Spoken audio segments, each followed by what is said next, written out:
avec nos deux débatteurs. Mathieu Hoc, bonjour. Bonjour Jean-Marie, bonjour à tous. Secrétaire général, il y a eu une promotion entre-temps du think tank Le Millénaire, classé plutôt à droite. François Coq est avec nous, bonjour. Bonjour à tous.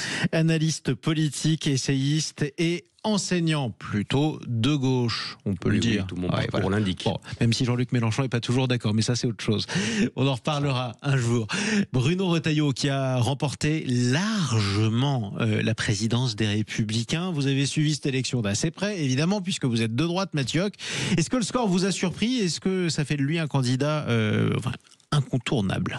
Alors, pour la question il y a deux questions. Pour la première question sur la surprise, disons que si vous m'aviez posé la question il y a 2 mois, j'aurais dit que le score n'était pas surprenant compte tenu du niveau d'écart qu'il y avait entre la cote de confiance de Bruno Retailleau et celle de Laurent Wauquiez. Et surtout, nous, on a travaillé sur l'élection, cette élection à la présidence des Républicains. En fait, il y avait beaucoup d'indicateurs qui allaient dans le sens de Bruno Retailleau. Le nombre de recherches et d'interactions sur les réseaux sociaux, le nombre de recherches et d'interactions sur Google, avec les Google Trends, etc. Donc on voyait qu'il y avait quand même, Bruno Retailleau était devant.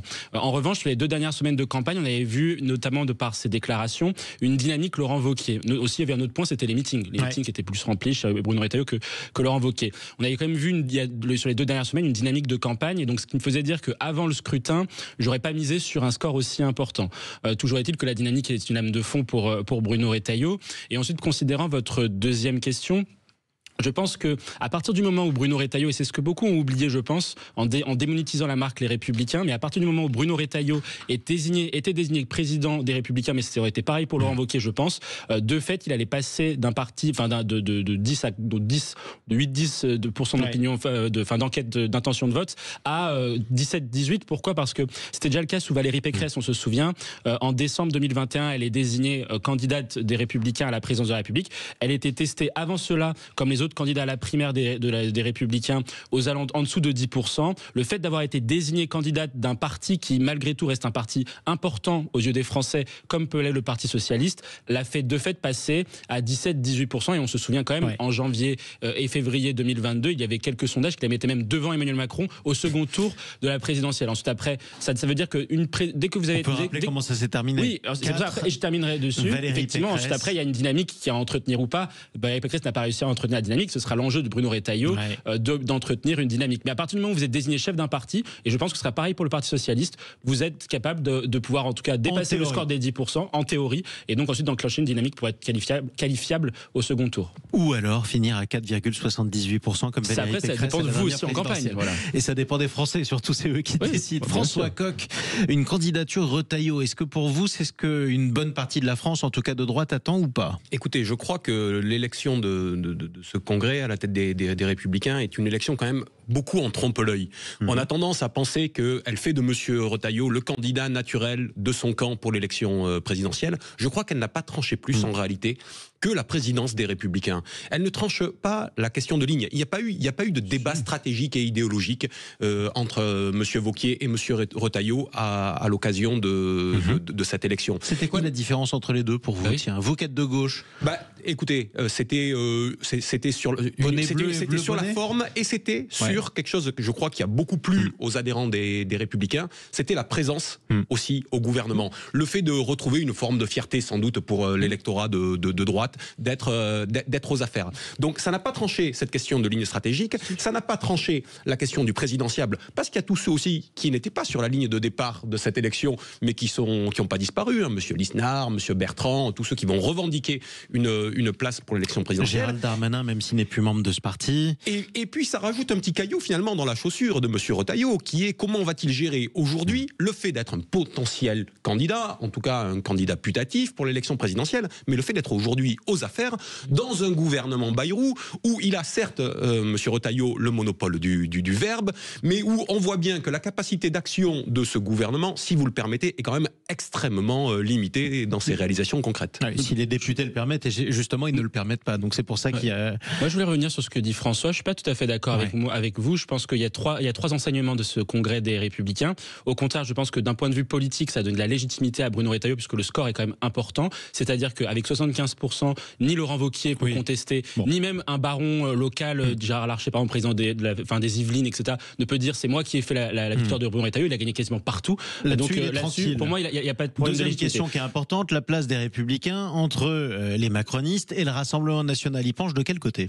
Ensuite, après, je vais venir dessus. D'abord, les deux autres, pour moi, enseignements. Le deuxième, c'est qu'on a, je trouve, un choix sur la ligne des Républicains, et ça va répondre aussi à votre question.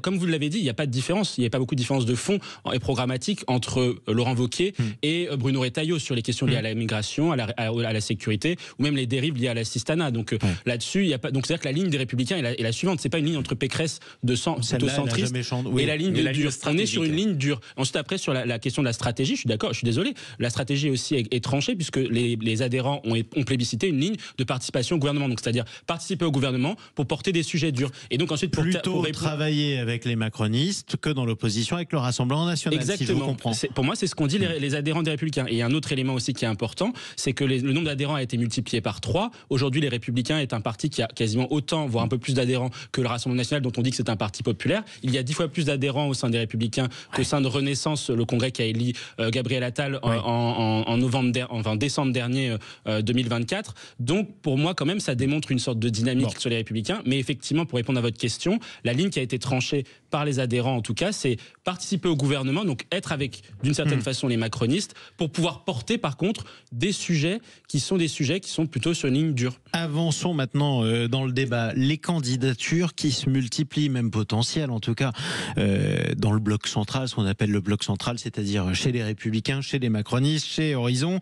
Vous vous retrouvez sur la ligne de départ aujourd'hui avec Édouard Philippe. Il était cette semaine l'invité de Jean-Jacques Bourdin. Il est plus que jamais candidat à la présidentielle, évidemment. Vous vous retrouvez avec Gabriel Attal qui aujourd'hui nous fait une grande interview de présidentiable dans le Parisien aujourd'hui en France. Vous vous retrouvez avec Gérald Darmanin qui ne semble pas avoir renoncé à grand-chose, même s'il n'est pas officiellement candidat, et désormais Bruno Retailleau. Est-ce qu'il y a un risque de guerre des droites pour vous, François Coq, qui ferait que finalement ceux qui avaient une longueur d'avance en mettant de côté le Rassemblement national rateraient la marche du contour? Il y a surtout le fait que si l'on se place du point de vue des Républicains, il y a un embouteillage de part et d'autre, de chaque côté, et finalement les Républicains continuent à, malgré la réussite ponctuelle qui est la leur, je comprends que chez les Républicains on se félicite d'avoir triplé le nombre d'adhérents pour passer de 40 000 à 120 000 pendant cette élection, mais je rappelle qu'en 2012, à l'époque de M. Sarkozy, il y avait plus de 325 000 militants à l'UMP à l'époque.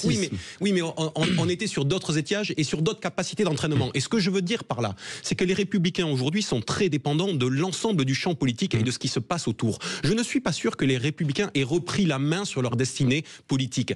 Ils sont dépendants de ce qui va être décidé au sein du bloc central et des candidatures qui vont émerger du côté du bloc central et de la capacité de dynamique, notamment d'une candidature peut-être Philippe aujourd'hui qui n'est pas si évidente que ça à mon sens. Et puis ils sont aussi dépendants de ce qui va se passer du côté du Rassemblement national. On a l'impression que la candidature Rassemblement national est totalement sur les rails, sauf que moi j'ai la faiblesse de penser que aujourd'hui ce qui se joue entre Madame Le Pen et la ligne politique qu'elle porte et Monsieur Bardella qui n'est pas exactement sur la même ligne et qui ne recouvre pas exactement le même électorat est plus déterminant dans la capacité et dans l'avenir de ce que seront les Républicains que l'action des Républicains eux-mêmes. C'est-à-dire c'est-à-dire que j'ai l'impression que ce qui va se passer au Rassemblement national, s'il y a un changement de ligne, si c'est Monsieur Bardella par exemple en tant que candidat, ça va plus façonner l'espace ou le résidu d'espace qu'il y aura pour les Républicains. Pour les Républicains si Bardella devient candidat pour le Rassemblement national. Je pense que ce sont des candidatures qui ne sont pas de même nature si c'est Monsieur Bardella effectivement que si c'est Madame Le Pen, et je pense que ça sera plus compliqué pour un candidat LR si c'est Monsieur Bardella qui est candidat. Ça dépend en fait. Ce que vous l'avez dit, ce sont les Français qui décideront. Là pour le coup, c'est le Rassemblement national. Et la justice. Non mais voilà, donc moi c'est ce que j'allais dire. 2027 est une élection qui est particulière par rapport aux deux précédentes, c'est que on aura une élection présidentielle où il y aura probablement ni Emmanuel Macron qui ne peut pas se représenter de par la Constitution, ni Marine Le Pen à ce stade pour l'instant, puisque sauf à ce que le jugement en appel confirme le jugement en première instance. Comme elle a fait appel, elle est toujours bien sûr présumée innocente. Mais on peut si elle a une exécution provisoire de sa peine, ça c'est la subtilité du moment. Donc il pourrait y avoir une élection présidentielle à la différence de 2017 et de 2022 où les deux principaux candidats qui ont quand même réuni à chaque fois quasiment plus de 50% des voix au premier tour ne seront pas là. Donc ça laisse quand même un espace, que ce soit sur le bloc central ou sur Rassemblement national, pour rebattre les cartes. Et pour que beaucoup de candidats possibles se disent qu'ils ont une chance. À partir de là, est-ce que il y a un risque de division à droite et au centre qui ferait rater la marche du second tour? C'est tout l'enjeu. Effectivement, s'ils partent à 3-4 candidats, ils ratent. Pour l'instant, vous en comptez combien? Tiens, attendez, on va s'amuser un petit peu. David Lisnard veut être candidat à la présidentielle. Xavier Bertrand est toujours techniquement candidat à la présidentielle. Gérald Darmanin ne le dit pas, mais il se comporte comme un candidat à la présidentielle. Gabriel Attal parle comme un candidat à la présidentielle. Édouard Philippe est officiellement candidat à la présidentielle. Et maintenant, Bruno Retailleau. À la limite, la nouvelle, c'est qu'on a perdu Laurent Wauquiez, qui l'était lui-même. Non mais pour faire si vous faites la course des petits chevaux, c'est simple en fait, il faut regarder les partis. Et qui investit au niveau des partis, parce que ce sont les partis qui investissent des candidats. Pour faire une élection présidentielle, ça coûte 20 millions d'euros. Donc il faut qu'il y ait un parti qui soit derrière. Donc c'est simple, Xavier Bertrand ne peut pas y aller. David Lisnard actuellement ne pourrait pas y aller tant que la présidence des LR est bloquée par Bruno Retailleau, donc ce sera Bruno Retailleau qui sera le candidat des Républicains. Donc tous les autres Républicains ne peuvent pas être candidats. Sauf s'il y a effectivement une primaire, mais à ce stade, pour l'instant, c'est Bruno Retailleau, sinon ce sera une primaire. Si vous regardez au niveau du bloc central, Édouard Philippe peut être candidat, puisqu'il a Horizon derrière lui, et Gabriel Attal peut être candidat. Gérald Darmanin, le problème, c'est qu'il n'a pas d'investiture de Renaissance, jusqu'à preuve du contraire, sauf s'il y a une primaire au sein de Renaissance ou une autre manière de désigner le candidat de Renaissance, mais je ne vois pas Gabriel Attal faire cela. Donc, pour l'instant, il faut partir du principe qu'il y a Gabriel Attal, Édouard Philippe, et un candidat à LR, a priori plutôt Bruno Retailleau. Voilà. Oui, bon, ça fait beaucoup de monde pour pas beaucoup de voix quand après, même. Après, il y a un autre point qui est quand même important, c'est qu'aujourd'hui, il y a deux dynamiques, je dirais. Le premier, c'est que le bloc central est plutôt résiduel par rapport à aux élections législatives de 2024. C'est moins de 30%. C'est-à-dire qu'il est, oui, mais c'est-à-dire qu'il n'y a pas forcément de dynamique au sein de la gauche et même au sein du Rassemblement national sur les dernières enquêtes d'opinion. Ça, c'est le premier point, même si effectivement, il est plutôt en baisse par rapport même à 2017. Et le deuxième point, me semble-t-il, c'est que au niveau des candidats, il y aura la question va se poser de faire une grande primaire ouverte. Le problème étant toujours la même chose, il faut que les partis se mettent d'accord. Si les partis ne se mettent pas d'accord, il n'y aura pas de candidature unique. Et donc, effectivement, si vous partez à plusieurs, à moins d'un vote utile, comme il y a eu un vote utile en 2022 au profit d'Emmanuel Macron face à Valérie Pécresse, parce qu'on disait la même chose. En 2022, on disait Valérie Pécresse et Emmanuel Macron vont se séparer les voix, il peut y avoir un second tour. Mélenchon-Le Pen, finalement, il n'y a pas eu lieu. Justement, mais c'est la dernière question, je la pose à un homme de gauche, parce que c'est plus intéressant, je sais pour qui vous voteriez-vous dans ce cas-là. En cas de second tour, imaginons un peu de fiction, Retailleau, Le Pen. Est-ce que beaucoup de Français de gauche iraient voter Retailleau pour faire barrage à Marine Le Pen, comme ils l'ont fait auparavant avec Emmanuel Macron ? Je suis pas sûr. À partir du moment où la gauche présente les uns et les autres comme... Je parle du second tour, hein. Bonnet blanc et blanc bonnet, la stratégie de barrage républicain telle qu'elle existe jusqu'à aujourd'hui serait beaucoup plus compliquée à mettre en place. Mais ne perdons pas de vue qu'aujourd'hui on parle à l'instant T. Quand on parle de monsieur Retailleau, ce qui va être déterminant pour monsieur Retailleau, c'est le devenir de ce gouvernement, et ce devenir du gouvernement est quand même des plus aléatoires. Et pour vous, c'est bonnet blanc et blanc bonnet ou pas personnellement entre monsieur Retailleau et madame Le Pen? Beaucoup de gens de gauche le disent, donc c'est pour ça que je vous le demande à vous. S'il faut voir sur les déclarations qui sont celles de ces derniers temps, je trouve qu'on est quand même pas très loin des mêmes axes de pensée. Bon, le message sera passé. Merci à tous les deux d'être venus en débattre sur Sud Radio ce matin. Mathieu Hoc pour le think tank Le Millénaire, et merci à François Coq qu'on entendait à l'instant.